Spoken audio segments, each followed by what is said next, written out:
Okay, people, how's everyone doing? Good, I hope. Yeah, so there's two new games on the AtariVCS.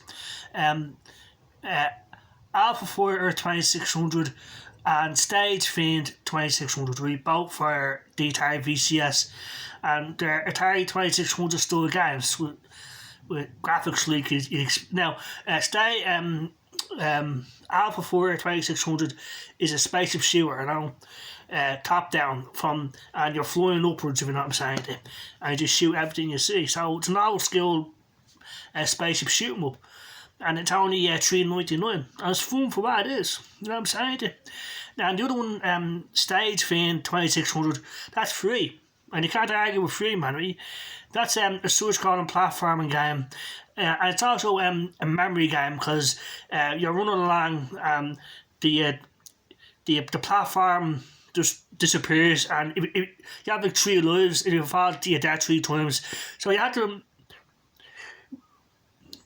remember where the gaps, where the holes are, man. Because it starts off, it's all just one, the ground is all there in front of you, but each level there's an exit, and you have to get to the exit.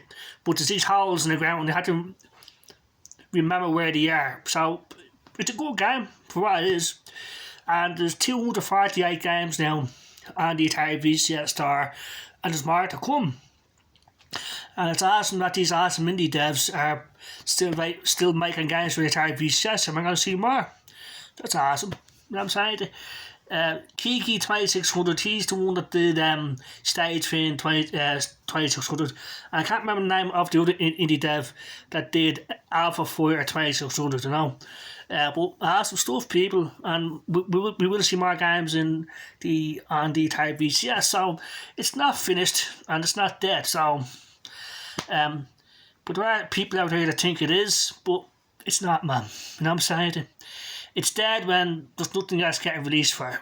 Until that happens, it's not dead. You know what I'm saying? It's a business, and these developers are making money off it. So it's Atari, you know. And I say Atari will release games on the VCS, even though they don't see it as a priority. Yeah, I think they will, hopefully. But these awesome games that these indie devs are releasing are awesome, like, you know. They pick up and play sort of games that anyone can pick up and play and enjoy. So, yeah, I'm going to leave it at that, man. Really, I can't think of anything else I have to say.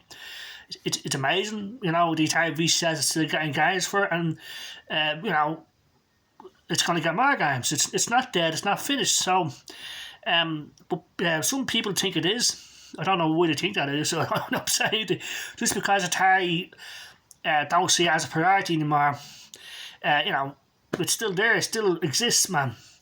But look, say the only way to get an AtariVCS now is off eBay or second hand, because Atari have stopped making them, and it's sad, man. But it is what it is.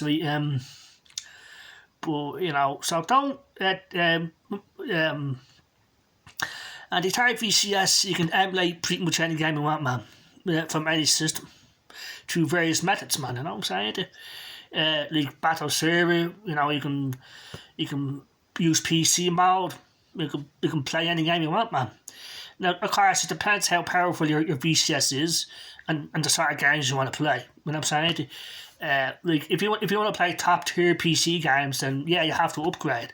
But if all you want to play is like PS2 games or PS1 games or GameCube games, you don't have to upgrade. You know what I mean? So it's a win-win situation, and eventually, I don't know how to do it, but they make them games playable on lower spec PCs with the AtariVCS. So, because they realise not everyone can afford a €2,000 PC. I can't anyway. You know what I'm saying? So they're going to make their games run on lower spec hardware, because the majority of people can't afford like a €2,000 PC. You know what I'm saying? That's why the AtariVCS is awesome for what. Even with a stock AtariVCS, which is what I have, 8 gigabytes of RAM, 32 gigabytes of internal storage, we can play any game we want from the PS2, everything backwards. Right? Everything. Handhelds, arcades, PC games, whatever. You know what I'm saying? Various methods, like I said, Battle Server, you can use PC mode, and you can just emulate straight from the Chrome browser built in the AtariVCS. But with the with the Chrome browser on the VCS, you're limited to PS1, everything backwards. You can't play PS2, GameCube or Dreamcast. For that, you have to have PC mode, or you can use Battle Server. Now, the King Hang Battle Server hard drives, I recommend people get it for the AtariVCS. That's if you want to have the ultimate retro experience, but you have to pay for it. And it takes a bit of setup, but it's not that expensive, and we learned how to do it by watching YouTube videos. King Hang Battle Server hard drives. It's dead easy, man. You know what I'm saying? If we can do it, anyone can do it. It just takes time. There's different sorts of hard drives. King Hang hard drives. There's 500 gigabyte hard drives. There's 2 terabyte hard drives. Because the more space, the more expensive it's going to be, because they can hold more games. You know what I'm saying? You have micro USB hard drives, which is called the Hyperbase Mini, and that's 128 gigabyte. So that's the cheapest and the smallest, but for what it can do, it's amazing. Like, I've one of them plugged into my AtariVCS right now, and that can hold over 40,000 games. You know, and you can add and remove games to it. You can customise it with themes, music. You can put photographs or videos, MP4s, MP3s, fully customisable. You can do whatever you want, man. And like I say, I learned how to do it by watching YouTube videos. But specifically, Kevo Bato on YouTube.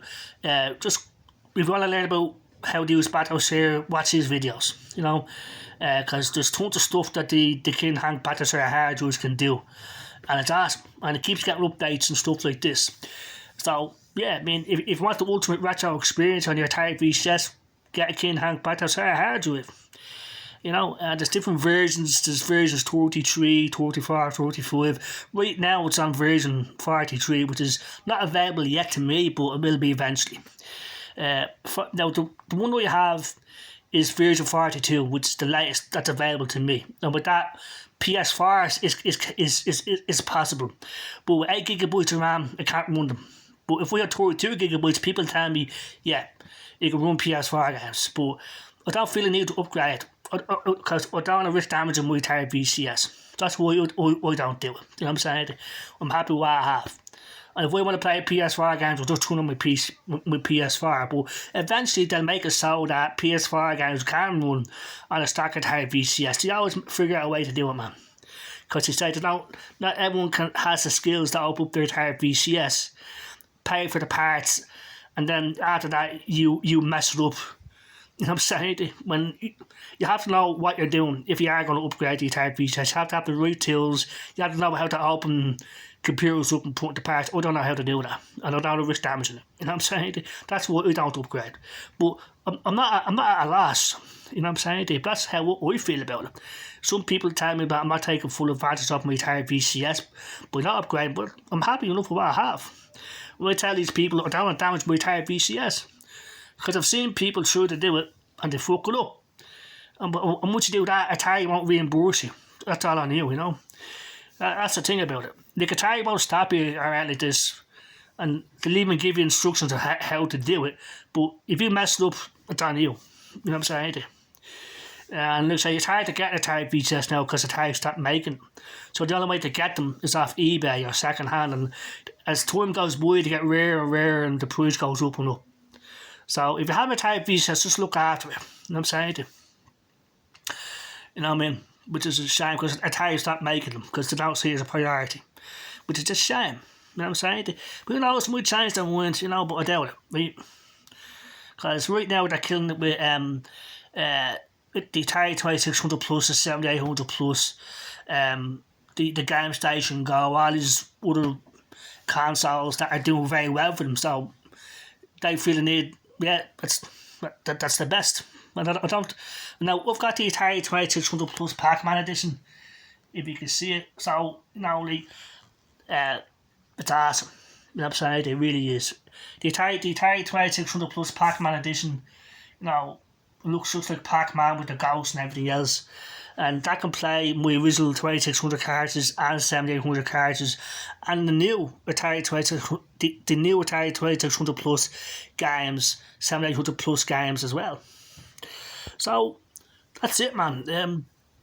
Atari are currently killing it. So that makes me happy overall. But I just wish they'd make the VCS their priority, but I don't think they're going to do it, which is a shame. I'm saying it, but it's what it is. But the AtariVCS is not dead, and it's not going to do it, not for a long time. So don't listen to the people that say that it is. Right? That's their opinion. Why they have that opinion, I don't know. And I'm saying about fair play to these indie devs, like I say, and we will see more games from them.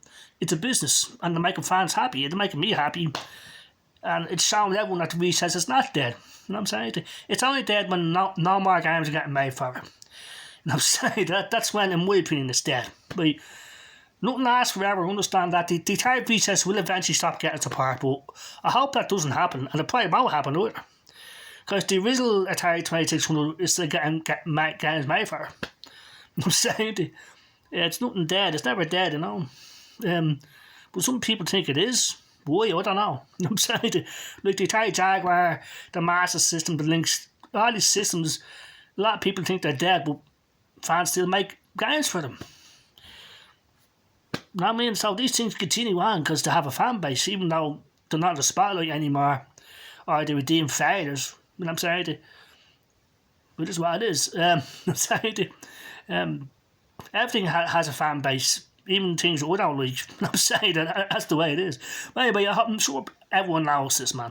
But yeah, so 2 new games on the AtariVCS store: Alpha 4 2600 and Stage Fiend 2600. Both awesome games. Stage Fiend is free. Alpha 4 2600 is $3.99. Well worth it in my opinion. Brilliant stuff, man. And we will see more games on the AtariVCS. So we'll end it there, man. The AtariVCS is awesome. I love it.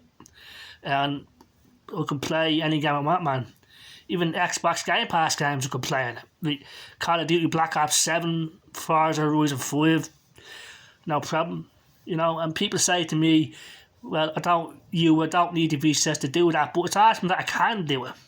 And it's convenient. You know what I'm saying? And it's just like, there's no real difference than playing Call of Duty Black Ops 7 on my AtariVCS than my actual Xbox. It just looks a bit more grainy or something like this, the image, you know, but yeah, I mean, no problem. You know what I'm saying? So I'm going to leave it at that, man, right? My opinion is, if people are still undecided about getting an AtariVCS, they've got nothing to lose. I'll put it that way. And you've got more to gain by getting one. Right? Particularly if you like retro games, right? And, you know, because there's so many various ways to do it. You know what I'm saying? Look at, but it takes a bit of research, and it does cost a bit of money, but not that much. That's if you want to go to batch server route. You know, it takes a bit of research, but just look at, say, YouTube. That's how I learned how to use it. Cowboy Battle was the name of the go in YouTube if you want to learn about Battle Server and all the cool things you can do. And so there's multiple different sorts of hard drives that kind of hang out there. There's a 500 gigabyte model. That's and these they look like a cassette tapes from the 80s. Only they're not cassette tapes, just look like they are. You know, so you have a 500 gigabyte, which is blue. That alone has over 60,000 games in it from multiple systems. Then there's a red one, which is a 2 terabyte drive, over 120,000 games. And fully customizable, like I said, themes, music. You can put photographs on it, whatever you want to do, man. You can add games, you can delete games. And again, it's easy. It just takes a bit of time, that's all, in my opinion, right? And then you have PC mode, where it makes the VCS into a Linux Debian 11 PC, desktop and everything, you know. And with that you can play Dreamcast games, GameCube games, Steam games, you know, brilliant. And like I say, if people want to upgrade and if you have the skills to upgrade, go for it. You know what I mean? Because you will be, if you upgrade you can upgrade to 16 gigabytes or 32 gigabytes. You know, 32 gigabytes will be the maximum. But that will make playing horror and games better. You know what I'm saying? But for me, it's not necessary. That's me, though. You know what I'm saying? You know? I'm going to leave it at that, man. Right. So 248 games on the AtariVCS store. 2 more games came out. You know, Alpha 4 at 2600 and Stage Fiend 2600. Two awesome games in my opinion. Yeah, so that's it. I'm going to leave it at that, man, right? So I hope everyone has a good day. Roll on and have a good day. Okay, and like I say, don't listen to the people that are saying that it's dead, that it's finished and all this. It's not, right? And eventually, when Atari do pull the plug all together, the AtariVCS won't turn into a brick, because that's the thing people are nervous about, because they think it's an always online system. It works offline, man. All the games you purchase on the AtariVCS store, once they're on your hard drive and saved on your hard drive, you can play them offline, man. You know. But if games need an update, obviously it has to be connected to the internet. But not these games don't really need updates, because they're the basic sort of games. Well, sometimes indie devs make fuck ups with their games and they have to update them. But it's not going to break the bank. You know what I'm saying? Because they're only like $3.99 games or whatever, man. Right? So that's it. I'm going to end the video there. So yeah, the AtariVCS is awesome, and I'm going to leave it at that, man, right? Okay, I know I keep saying that, but okay, so I'm going to go now. I hope everyone has a good day. Take care, all the best, and bye bye.